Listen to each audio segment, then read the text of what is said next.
In the spring of 1998, I was offered $40 million to go away quietly. I refused. 6 months later, my wife of 23 years packed 2 suitcases and told me she was done. Not done with the marriage. Done with the man she had apparently been married to all along without fully realizing it. The man who would turn down $40 million for a principle. The man who, in her words, had always loved being right more than he loved being wise.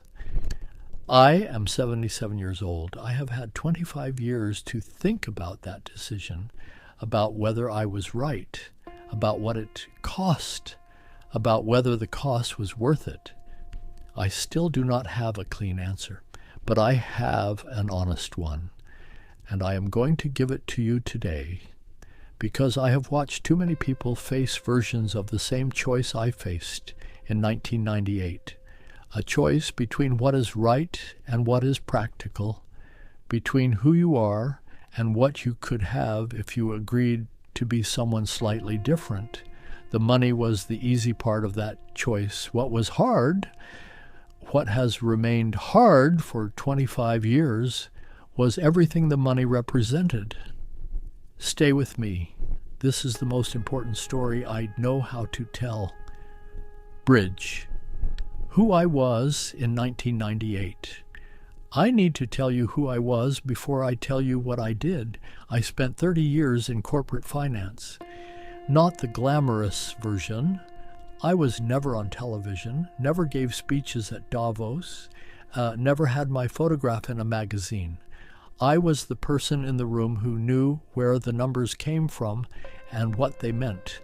By 1998, I was a senior executive at a company I will not name.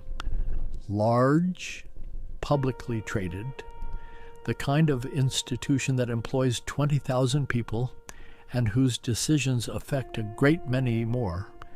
I had arrived at a position where I knew things I was not supposed to know, not through espionage or deception, through the ordinary accumulation of access that comes with seniority.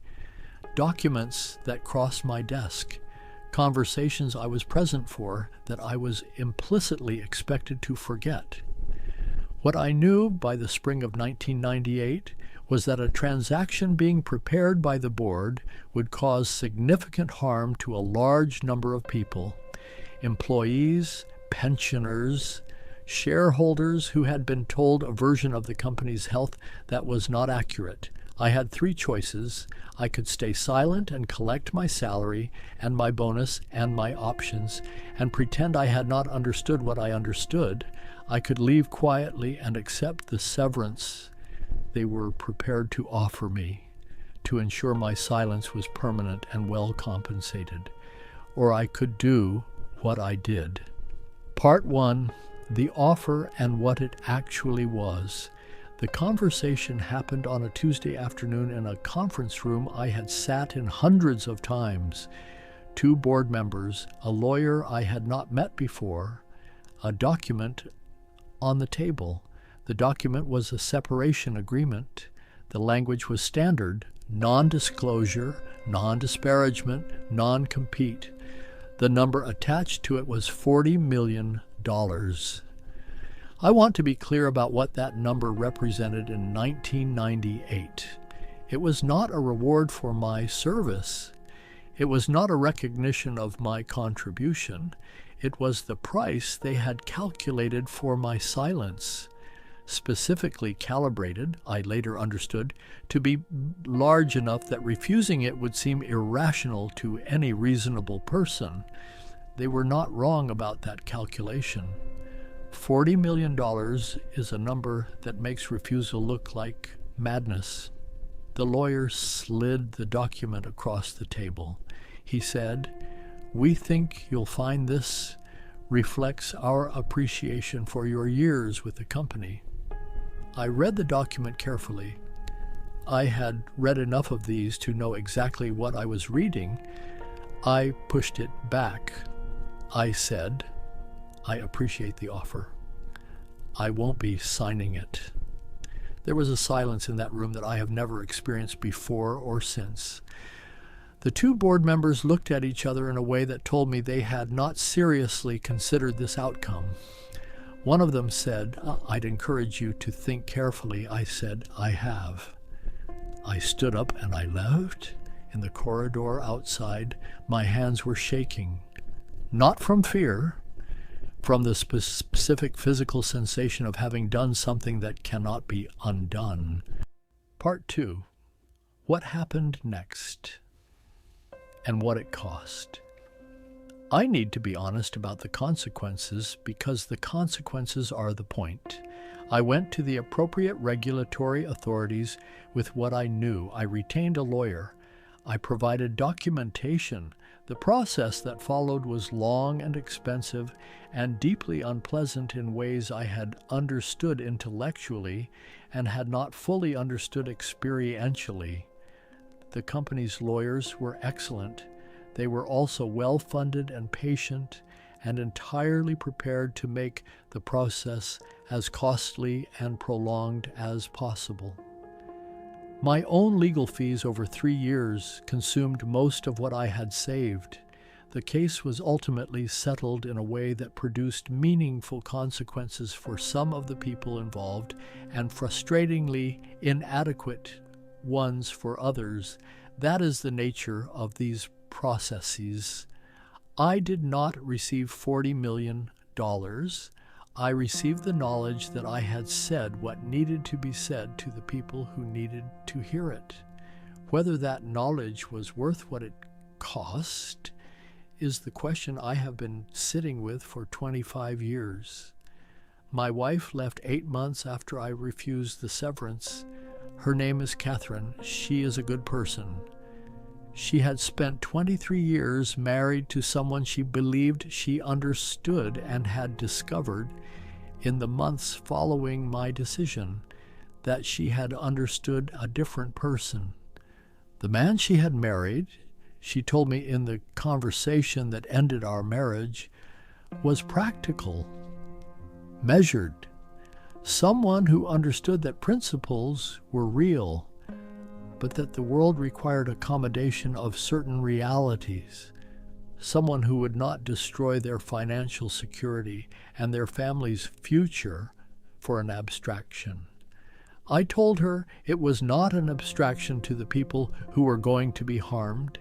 She said it was an abstraction to our children. I have thought about that exchange every day for 25 years. She was not wrong. She was simply weighing things differently than I was. And in a marriage, when two people weigh the same things differently enough, the marriage cannot hold the weight. Part 3. The 25 years after. I want to tell you about the 25 years, because they are as important as the decision itself. The first 5 years were the hardest: the legal process, the financial recovery from the legal process, the divorce, and its specific practical and emotional costs. My children, who were 19 and 22 at the time, processing a version of their father that was both more and less than what they had believed. My son Daniel did not speak to me for 18 months, not because he thought I was wrong. He told me later that he had always believed I was right, but because being right had made his life significantly harder in ways he had not been consulted about and had not agreed to. That conversation with Daniel, when he finally came to see me 4 years after the decision, is one of the most important conversations of my life. He said, "I want to understand why you did it." I told him everything I am telling you now. He was quiet for a while. Then he said, "If I were in that room, I think I would have signed the document." I said, "I know, most people would." "That is not a criticism," he said. "Is it a criticism of me?" I said, "No, it is an observation about what that room does to a person, about how $40 million on a table changes the acoustics of every principle you thought you held." He said, "Do you regret it?" I said, I regret what it cost you. I do not regret what I did. That distinction between regretting the cost and regretting the choice is one I have held onto for 20 years. The second 5 years were different. The financial recovery came. I found other work, not at the same level, not with the same compensation, but work that I did not have to compartmentalize from who I believed myself to be. I met a woman named Helen at 58. We have been together for 19 years. She told me when I explained my history to her that she had always found the men who signed the documents slightly less interesting than men who didn't. I recognized that this was a generous framing of something that had cost me considerably. Catherine remarried. She seems well. Our children are adults with their own families now. Our relationship is careful, respectful. We are people who share children and share a history and have arrived at a version of each other's company that is genuine, if not warm. The people whose interests I went to the regulatory authorities to protect, some of them were protected, some were not. The company survived in a restructured form. Some of the individuals most responsible for what I had witnessed faced consequences. Others did not. This is the honest accounting of what my decision produced. It was not a clean vindication. It was a messy, partial, expensive outcome that I would make the same choice to pursue again. Part 4. What I know, now that I did not know. Then I am 77 years old. I have had 25 years to understand things about that decision that I could not have understood in the moment. The first is this: the $40 million would not have made me happy. I know this with certainty because I have seen what happened to the people who signed similar documents in similar situations. Some of them I know personally. They took the money, they signed the agreement, they went away quietly. Most of them are fine. They have comfortable lives and reasonable peace, and the specific tranquility of people who made a practical choice and are honest enough with themselves not to examine it too carefully. But occasionally, at dinner, late in the evening, when the conversation has been going long enough that the usual filters are down, I have heard what they carried, the specific weight of knowing what they knew and having agreed to take money instead of saying it. That weight is real. It compounds. 25 years of it would have been heavier than what I carried. The second thing I know now that I did not know then is about Catherine. She was not wrong. She was not a lesser person for weighing the things differently. She had 2 children and a life we had built together and a reasonable expectation that the person she married would make choices she could predict. I had violated that expectation in the most fundamental way possible by revealing at 52 that I was someone she had not entirely known. Marriages do not survive that revelation very often. Ours did not. I do not blame her. I am not sure I blame myself. The third thing is about regret itself. People ask me, do you regret it? They expect one of 2 answers. Yes, I was a fool, or no, I would do it again without hesitation. The honest answer is neither.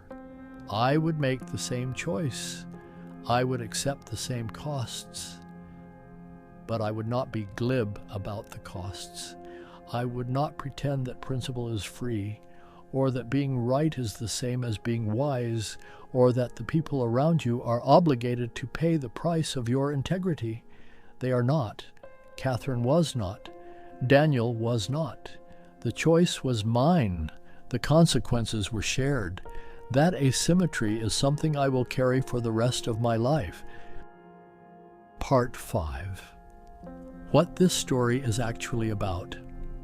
I have told you this story as a story about money, about a specific decision in a specific conference room in 1998, but I want to tell you what I believe it is actually about.